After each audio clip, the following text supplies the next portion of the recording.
Salut! Aujourd'hui, je voulais faire un petit tutoriel pour apprendre comment utiliser Scratch. Je vais juste vous montrer aujourd'hui l'interface. Je vais faire une petite série de tutoriels pour vous expliquer comment marche ce langage de programmation. Je vais faire d'ailleurs plusieurs langages de programmation. Je vais faire Python par exemple. Et donc aujourd'hui, c'est juste l'interface que je vais vous montrer pour vous expliquer comment ça fonctionne. Donc je vais lancer ici le logiciel Scratch. Le voici, je mets en plein écran. Voici une belle interface qui fait moderne mais qui fait aussi un petit peu enfantin, parce que c'est le principe de Scratch en fait, c'est de faire quelque chose justement pour les enfants, pour apprendre le langage de programmation tout simplement. Alors ici on se retrouve avec plusieurs fenêtres, on a plusieurs endroits, plusieurs zones. Tout d'abord à gauche, nous avons plusieurs catégories. Alors vous avez mouvement, apparence, son, événement, contrôle, capteur, opérateur, variable et mes blocs. Ces catégories sont en fait des types de blocs que l'on va utiliser pour faire notre programme. Oui, dans un programme informatique, tout simplement, on utilise plusieurs types d'instructions. On va avoir par exemple une instruction avancée d'un certain nombre de pixels. Pourquoi pas? Donc ça, on va programmer des personnages. On va demander à un personnage, par exemple, d'avancer de 10 pixels vers la droite. Ça va être dans la catégorie mouvement, par exemple. Dans la catégorie apparence, on va, par exemple, mettre la couleur à rouge. Si on veut un personnage unicolore, voilà, pourquoi pas, on veut qu'il devienne rouge, donc ça va être dans apparence. Si on veut que le personnage fasse un son, par exemple, il crie quand il reçoit un dégât, par exemple dans un jeu de combat, ben ça va être dans son. On va mettre des instructions qui vont lui demander de faire du bruit, etc. Donc je vais vous expliquer pas à pas ces catégories. Avant, je vais vous parler des fenêtres.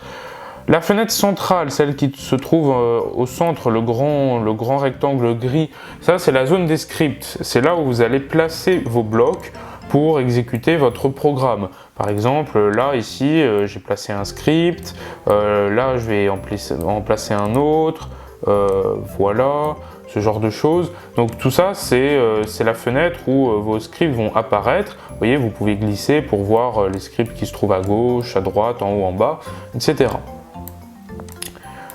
Ensuite, donc la fenêtre que vous avez vue, que je fais défiler en ce moment, c'est là où sont les blocs, tout simplement. C'est là où vous allez les prendre et les glisser, déposer.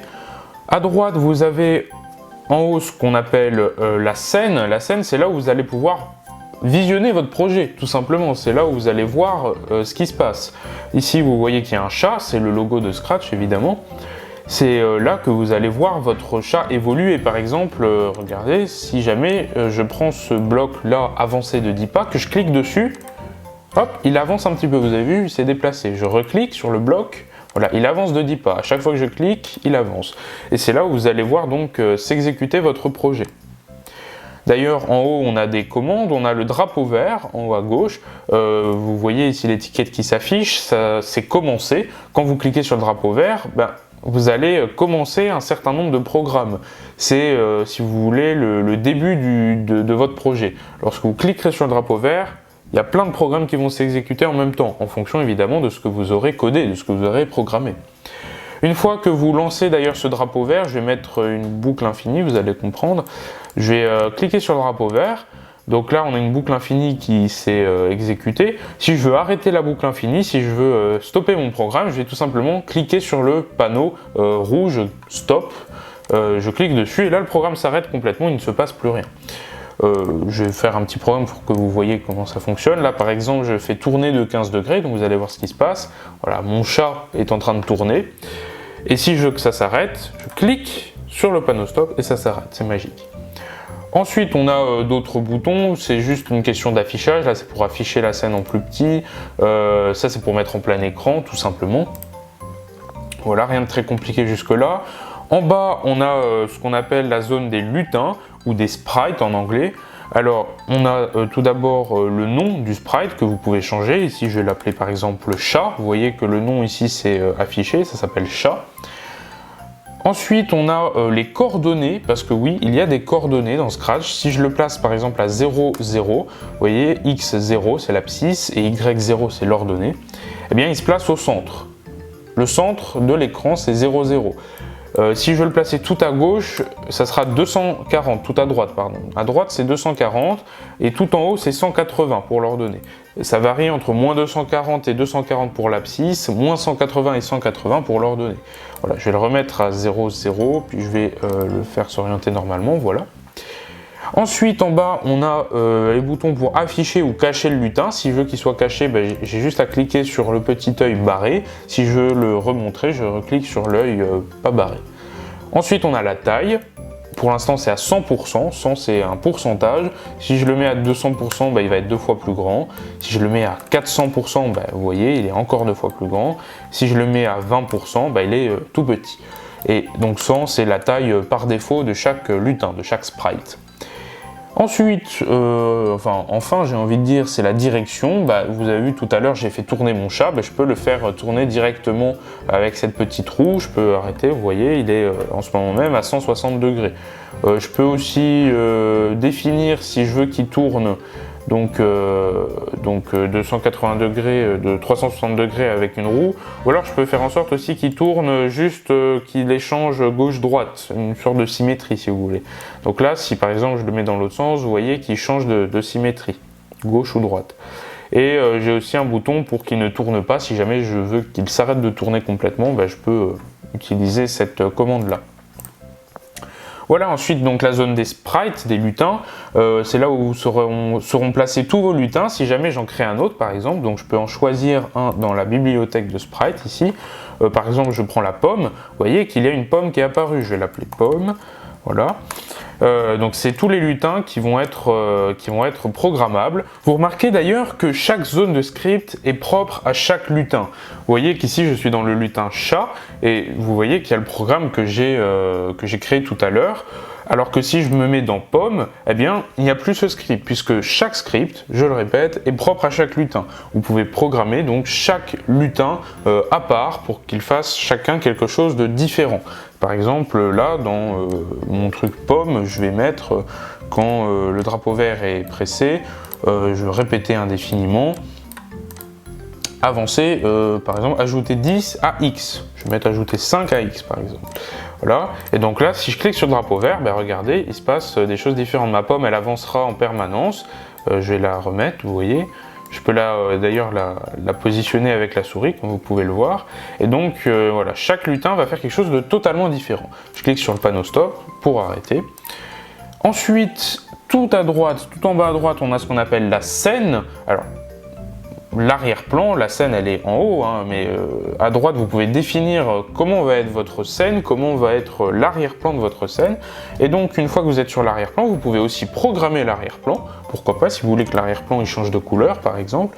Vous ne pouvez pas le faire se déplacer malheureusement, Scratch ne le permet pas, mais si vous voulez qu'il change d'apparence, vous pouvez. Vous pouvez aussi dessiner votre arrière-plan.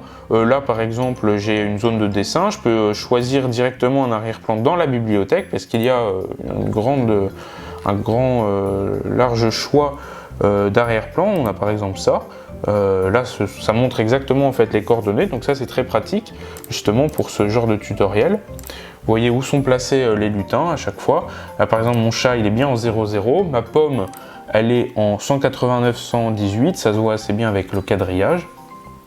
Et donc l'arrière-plan, si vous voulez, je peux dessiner des trucs dessus. Si par exemple je veux mettre coucou, là j'écris coucou actuellement, et vous voyez coucou il s'affiche maintenant sur ma scène. Et si je veux l'enlever, j'appuie tout simplement sur retour et il s'en va. On a donc vu les lutins, les arrière-plans, on a vu tout ce qui concernait les scripts.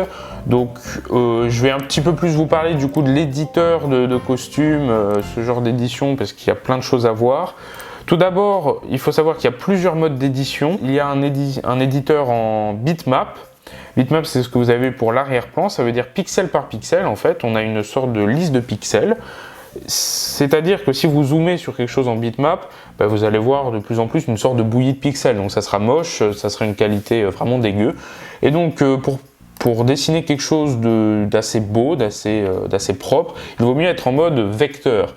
Déjà c'est plus précis, en mode vecteur vous pouvez faire beaucoup plus de choses et c'est plus propre tout simplement. En mode bitmap c'est vraiment pour les débutants et pour ceux qui veulent faire de manière exprès des jeux pixelisés, puisque ça arrive, hein, sur Scratch, il y en a qui font justement des jeux un peu rétro qui sont pixelisés, et donc l'éditeur Bitmap est bien pour ça. Donc là par exemple j'ai ma pomme. Ce qu'on appelle un costume, tout à l'heure je vous ai parlé de costume, eh bien c'est toutes les apparences de ma pomme. Par exemple, je peux créer un autre costume pour ma pomme. Je vais dupliquer le premier costume, et là je peux modifier ce costume. Par exemple, je peux mettre ici en violet. Vous avez vu, j'ai l'outil saut. J'ai la couleur violette qui est en ce moment qui est sélectionnée, et donc j'ai colorié ma pomme en violet. Et donc, vous avez plusieurs costumes du coup pour ma pomme. On a la pomme en version rouge, la pomme en version violette. Mais je peux créer aussi un autre costume où là, par exemple, je vais faire une autre modification. Par exemple, ici, je vais, pourquoi pas, dupliquer cette petite tige qu'il y a sur ma pomme. Voilà, là, je l'ai dupliquée, j'ai fait CTRL-C, CTRL-V.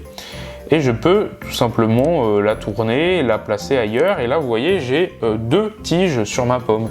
Et donc, j'aurai du coup un troisième costume, ce qui fait que dans le code, par exemple dans apparence du coup, parce que c'est dans apparence, ici j'ai le bloc costume suivant.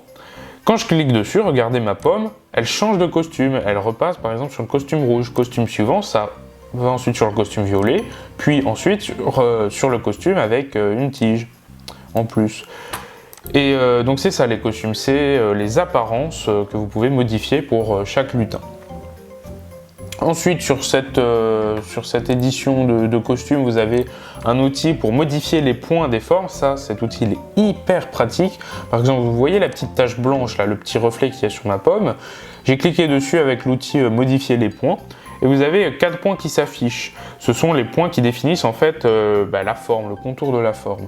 Et si par exemple je prends un point et que je le glisse, vous voyez que ma forme, elle change complètement. Et une forme totalement différente. Pareil pour ma pomme, ici, vous voyez, j'ai un contour noir sur ma pomme, je peux modifier ce point-là pour qu'il change complètement. Vous avez aussi un outil pour tourner un petit peu la courbe. Ça, c'est très pratique aussi. Vous voyez que si je fais un truc comme ça, ça s'enroule, puis ça se déroule et ça s'enroule. C'est assez rigolo. Mais c'est super pratique, voilà. C'est vraiment pas un jeu, c'est vachement pratique. Vous avez un outil pour dessiner. Bon, cet outil, il est pas forcément très pratique, il est bien pour faire des choses un petit peu pastel par exemple, ce genre de choses pour dessiner, mais justement l'outil de modification de ces lignes là, vous voyez ça se fait sous forme de points comme ça, donc c'est pas forcément le plus pratique. Ensuite on a un outil gomme. Alors le gomme ça marche très bien pour bitmap, je vous le dis, pour enlever les pixels. Pour l'outil vectoriel c'est un petit peu plus compliqué. Vous voyez que par exemple si je fais un truc comme ça, bah, ça fait un truc pas forcément très joli. Bon, ce qui est bien c'est que ça crée des points du coup que vous pouvez modifier, mais bon c'est pas forcément l'idéal. Le mieux si vous voulez gommer des choses c'est de faire en mode bitmap, là il n'y a aucun souci. Ensuite vous avez l'outil saut que vous avez vu tout à l'heure, vous avez l'outil texte que vous avez vu aussi, vous avez différentes polices d'écriture d'ailleurs. Par exemple on a Pixel qui permet d'écrire en pixelisé, je peux changer la couleur, hein, voilà. Un truc comme ça. Vous avez l'outil ligne pour faire des lignes, vous pouvez changer la couleur du contour et puis la taille, par exemple là je vais mettre en 12, pourquoi pas. D'ailleurs en parlant de couleur, vous avez aussi des outils de dégradé, si vous voulez faire des dégradés par exemple horizontaux, des dégradés verticaux ou des dégradés centraux, vous pouvez le faire aussi. On a ensuite l'outil cercle pour faire des cercles, l'outil carré, enfin rectangle pour faire des rectangles. Voilà, je pense que vous avez tout vu là-dessus. Vous pouvez aussi grouper des éléments, par exemple le cercle et le rectangle, je peux les grouper ensemble. Comme ça, ils deviennent un seul et unique bloc. Vous pouvez reculer d'un plan, avancer d'un plan. Par exemple, là, je mets à l'arrière-plan, vous voyez qu'il s'est placé tout derrière. Je remets à l'avant-plan, il se replace tout devant. Vous pouvez copier, coller, supprimer. Pour faire des symétries aussi, vous avez les outils de symétrie, gauche-droite et au bas. Vous avez tout vu. En mode bitmap, maintenant, vous avez les mêmes choses. L'outil de sélection pour sélectionner du coup des pixels. Vous avez beaucoup moins de choses, hein, voilà, comme vous pouvez le voir, mais voilà, c'est pratique pour faire certains types de projets. Voilà, on a vu donc les costumes. On va voir maintenant les sons. Dans les sons, on a plein de choses aussi. Vous avez par exemple l'outil son que je vais vous faire écouter maintenant. Vous avez entendu. Voilà. Ça c'est un son, je peux en faire, je peux en choisir un autre. Ils sont pas mal.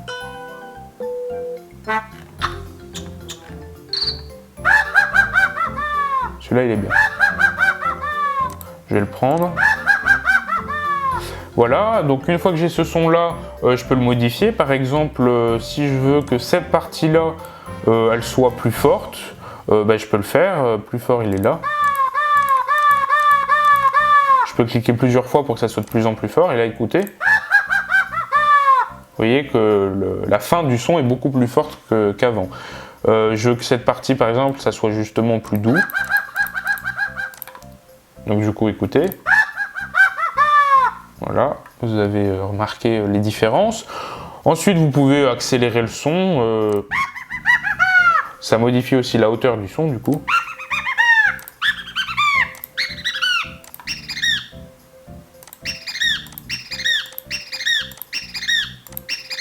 J'adore. Ensuite, vous pouvez rendre une partie du son muette, pourquoi pas. Faire un fondu d'ouverture. Alors ça, c'est pour que ça soit progressif, l'entrée du son soit progressive. Voilà. Vous pouvez faire la même chose, mais à l'inverse, en fondu de fermeture. Voilà. Vous pouvez inverser le son. Et vous pouvez le robotiser aussi. Ah, ça devient quelque chose de complètement horrible. Vous pouvez changer le nom du son, je vais l'appeler rire. Voilà, vous pouvez copier des parties du son, vous pouvez le copier dans un nouveau son, vous pouvez coller, supprimer, enfin vous avez compris un petit peu l'interface. Les sons du coup ils servent aussi pour du coup être joués dans votre projet. Par exemple là, vous voyez dans les blocs de son, je vais mettre ce son là, jouer le son rire jusqu'au bout dans ma boucle infinie et du coup écoutez. Voilà, ça se répète à l'infini puisque j'ai cliqué sur le drapeau vert. Donc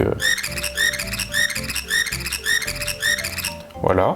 Et ça va se répéter à l'infini tant que j'ai pas cliqué sur le panneau stop, évidemment. L'outil de son, donc on l'a vu. L'outil de costume, on l'a vu. L'outil de code, on l'a vu. On a vu les costumes, on a vu les lutins, on a vu l'arrière-plan.